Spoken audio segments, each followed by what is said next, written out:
So we define this as reductions, that is the instance of a problem will be reduced to instance of another problem. That is actually a transformation process, and which means that we have a problem A to be solved, and we take an instance of this A, okay, and we take instance of this A, that is alpha. Then we are trying to solve this A, but we have a solution for problem B. Suppose we have a solution for another problem B, and we have a transformation procedure for converting this alpha into beta, where beta is instance of the problem B. Okay. And this transformation, suppose it can be done in polynomial type. Okay. And what uh, what is the answer for B that will be given for A also? Or what is the answer for beta, that is the answer for alpha also. So if that is the case, then you can apply this reduction, which means you can apply the polynomial time reduction algorithm on instance alpha. Then you will get another instance beta, which is actually instance of the problem B, and we know solution for this B. Okay, and there is a polynomial time algorithm to decide, and beta is given to this algorithm, and it gives a yes or no, and if it gives yes, it is the problem B gives yes, then alpha also will get answer yes, or A will get answer yes, otherwise no. Okay, that is the reduction procedure, and we discussed about all these things.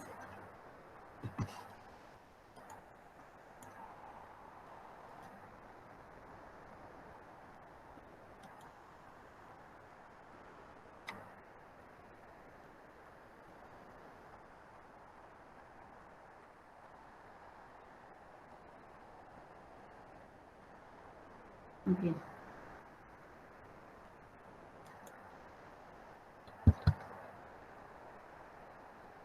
And we came to know that actually NP completeness is showing about how a problem is hard, how much the problem is hard. എനിക്ക് കുറേ request വരുന്നതുകൊണ്ടാണ് ഞാൻ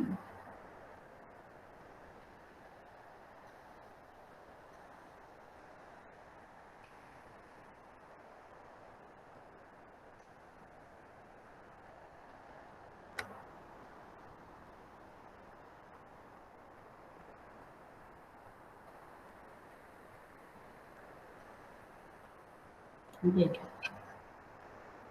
So we are trying to prove that some problem is very hard. Okay. So actually we defined the notion of reduction based on how we see the problems. Okay. If some problem is very easy, then that can be used for solving the other problem also. So which means that problem, the second problem also easy. Okay. But our notion is NP competence talks about hard problems. Okay. So we are trying to define this in the opposite way. Which means, suppose we have a problem B, and we know that no polynomial time algorithm can exist for this problem. Okay, and we are trying to prove that no polynomial time algorithm can exist for particular B. Suppose we have another decision problem A, for which we already know that no polynomial time algorithm can exist. Okay. So we have a problem A, and we know that this A doesn't have a polynomial time algorithm. Okay. And we are trying to solve this B, and we are just trying to prove that B is also, or B doesn't have a polynomial time algorithm. For that step, what we are trying to do is that we will reduce instances of A. A is a problem whose solution is not available, that is known to us. So the instances of A will be reduced to instances of B. Okay. So if we can reduce or transform instances of A into instances of B, which A is not solvable, so we can assume that B is also solvable. Okay.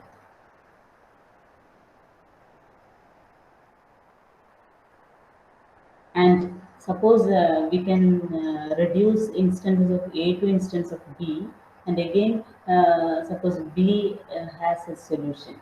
Okay, B has a polynomial time solution, which means A will also have a polynomial solution, which is a contradiction. So that is not possible. B cannot have a polynomial solution at the moment. Okay, then what is meant by this polynomial time? Okay. That polynomial time, what is meant by polynomial time, and we have seen many problems that is whose complexity can be uh, defined or represented as a polynomial. Okay. And these time, which means that there are problems which can be which are polynomial time solvable. Okay, polynomial time solvable problems, and these problems are generally called as tractable problems. Okay, so these polynomial time problems are known as tractable problems, and for why we can call them as tractable problems, always we have some supporting arguments for that. First thing is that if we have a time that is big of n power, so then it, theta is not here, theta of big of n.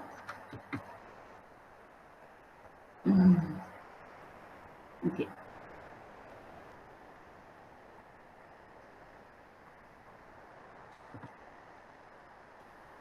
we can consider bigger or theta of n. Okay, here also. Then suppose you have a problem which requires a big of n power 100. Okay, suppose you have a problem whose time complexity is big of n power 100.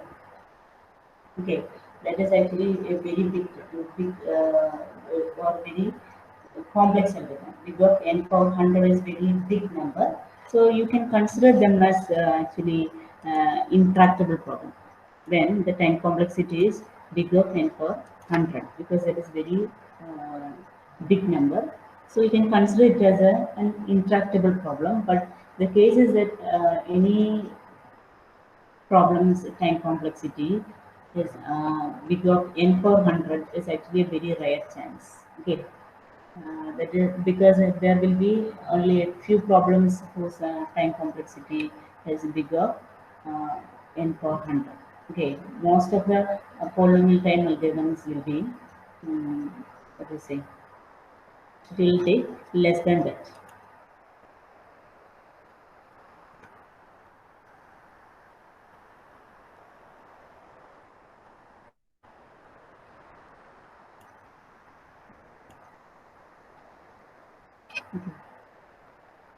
So it will be less than or much less time will require only for this kind of most of the polynomial time solvable algorithm problems. Okay. And there is another notion that suppose you have a polynomial time algorithm for a problem, then there exist multiple polynomial time algorithms for that problem. Okay, which means suppose you have one problem and you are able to find out one polynomial time algorithm, then some other person will come up with the efficient algorithm, which means the time complexity is better than the first algorithm. Okay, so we have seen that we have matrix multiplication algorithms that is big of n cube, and Strasson's multiplication algorithm will take this big of n power 2.81. Okay, so which means better if it is a solvable polynomial time means then we can have a better algorithms. Okay, uh, most efficient algorithms will be discovered each day. So even if you have a bigger n per 100 algorithm, then it is a very there is a possibility that someone will come up with an efficient algorithm for this kind of a problem. Okay. So we can consider even if it is n power 100, there is no need for considering it as a very hard problem or very yeah, intractable problem. Okay. Then second argument is that for many reasonable models of computation, a problem that can be solved in polynomial time in one model can be solved in polynomial time in another. Okay, so another 1 minute.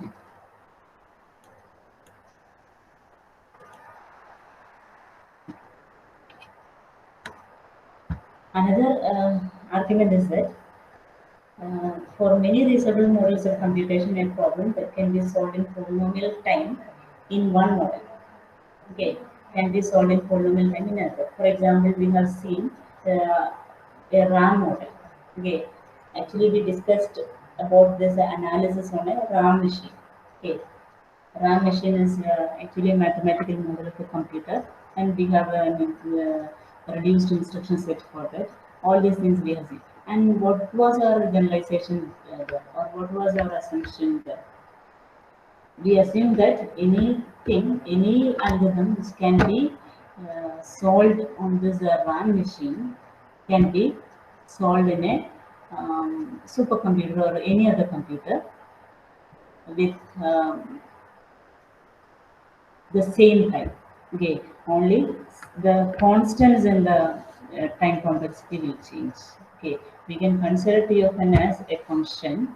Okay, that is, for example, 3n cube plus 5n square plus etc. So only these constants will change, but functional form of this complexity will be the same, even though you are running it on a different machine. That was our claim at the time. Okay, that's what we say here.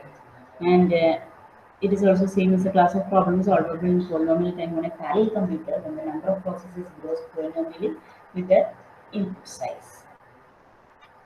Then third argument is that the class of polynomial time solvable problems has nice closure properties because polynomials are closed under addition, multiplication, composition.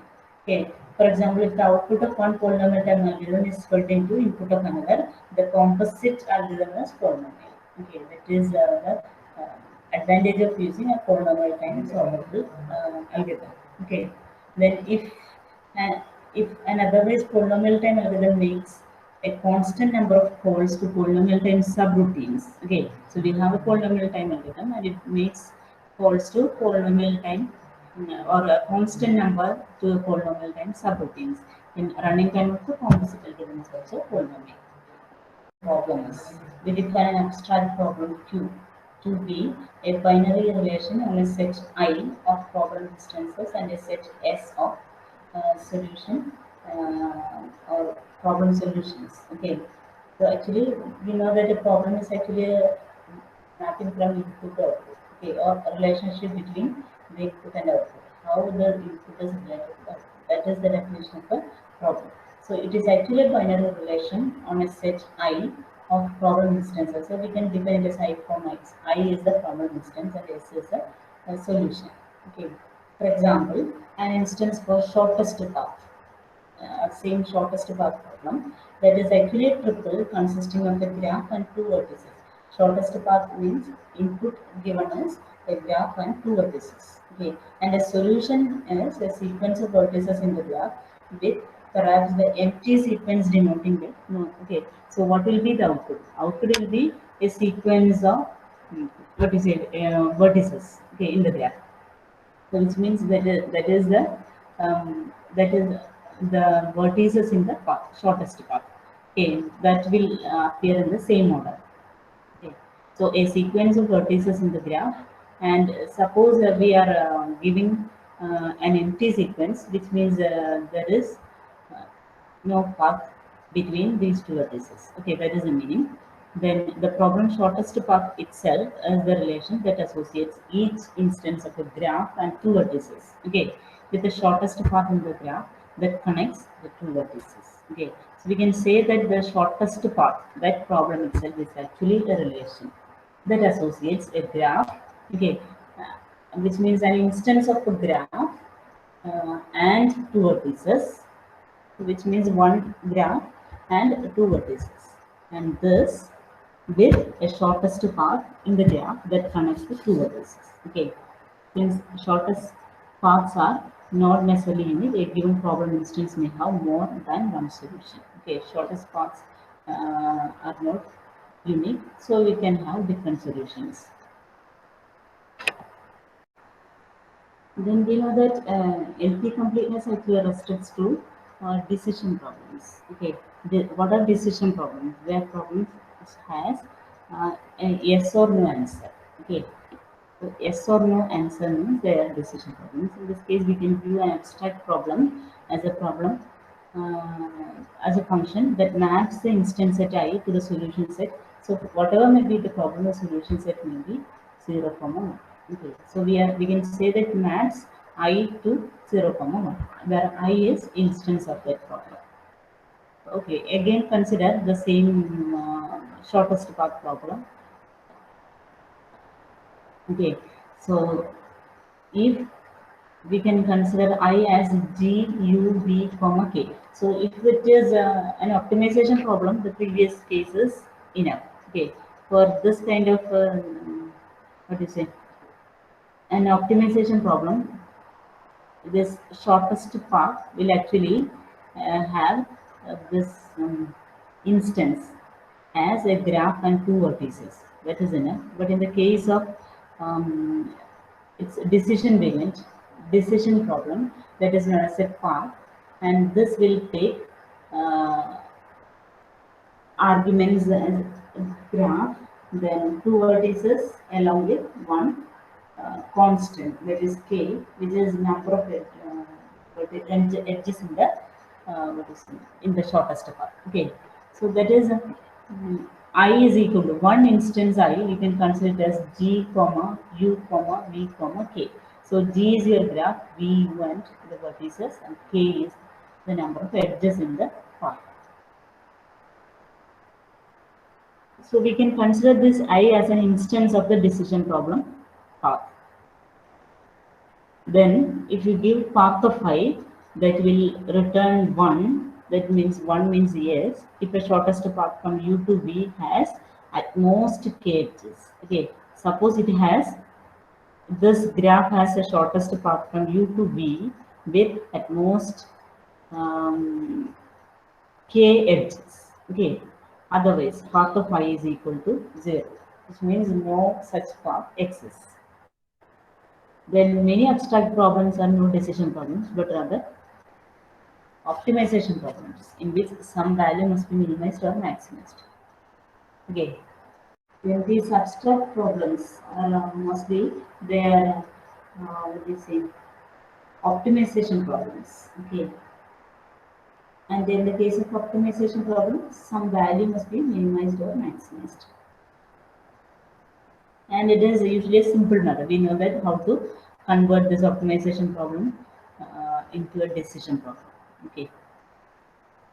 Then encodings.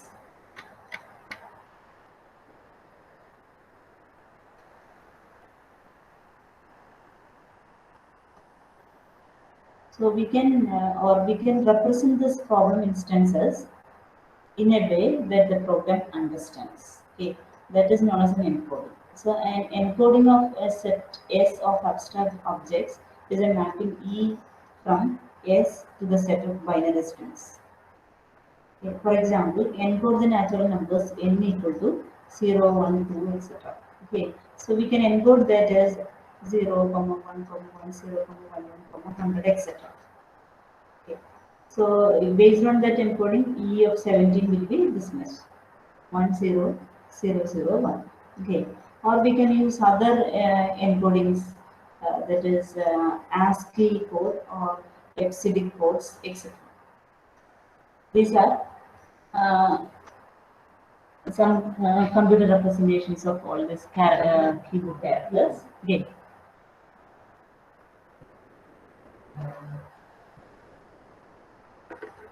And even a compound object can be encoded as a binary string by combining the representations of its constituent parts. Okay, polygons, graphs, functions, ordered pairs, programs, all can be encoded as binary strings. So we can say that a computer algorithm will actually take an encoding of a problem instance as the input. Okay, we call a problem whose instance set is a set of binary strings as a concrete problem. Okay, suppose we have a problem whose instance set is a set of binary strings. That is known as a concrete problem. Maybe you know all those things, right? Then we say that an algorithm solves a concrete problem in time bit of t of n if it is provided a problem instance I of length n is equal to this I, length of this I. The algorithm can produce a solution in bit of t of n time. That is the meaning. Okay. When we take this n is actually length of this input, it is length of this instance, problem instance. Okay. A concrete problem is polynomial time solvable. Therefore, if there exists an algorithm to solve it in um, big of n power k for some constant k. Okay, so a concrete problem means we can they are polynomial time solvable. Means there is an algorithm which runs in big of n power n. Okay, then you can say that the concrete problem is polynomial time solvable.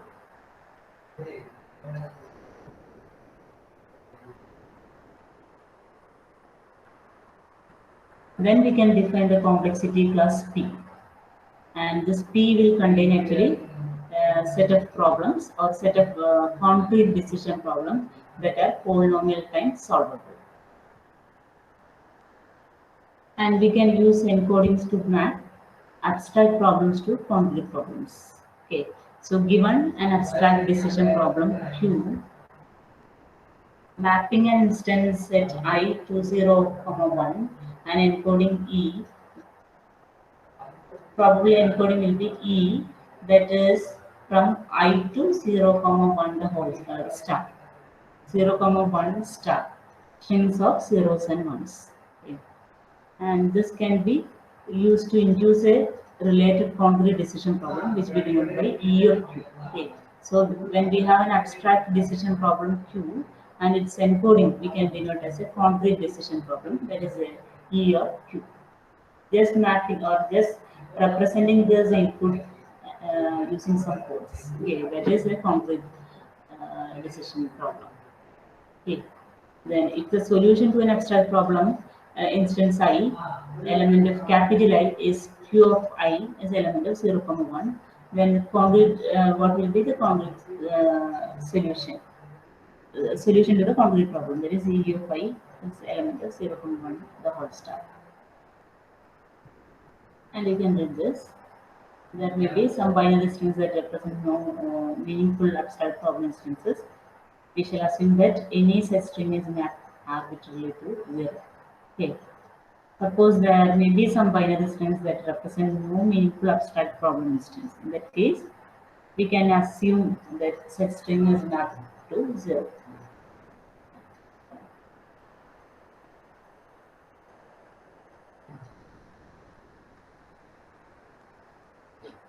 Then we can say that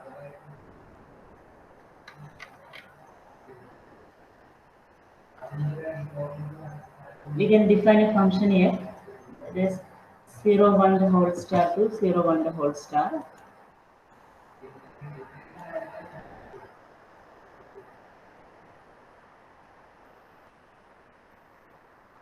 And that is polynomial time computable if there exists a polynomial time algorithm A that given any input x element of 0, 1 the whole star produces as output f of x for some set I of problem instances.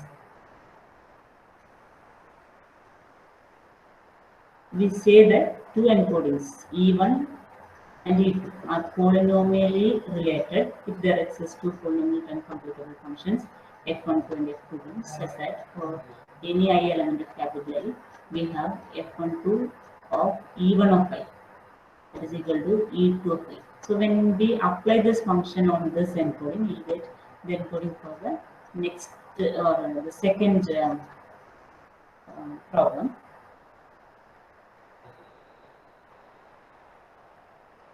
Okay, then F2 and F21, when you apply this F21 function on this encoding, okay, so E2 of I, then you will get the first encoding. So when you apply F12 on the first encoding, you will get the second encoding. Then you can say that they are polynomially related. Okay, that is the Then next topic is polynomial time verification.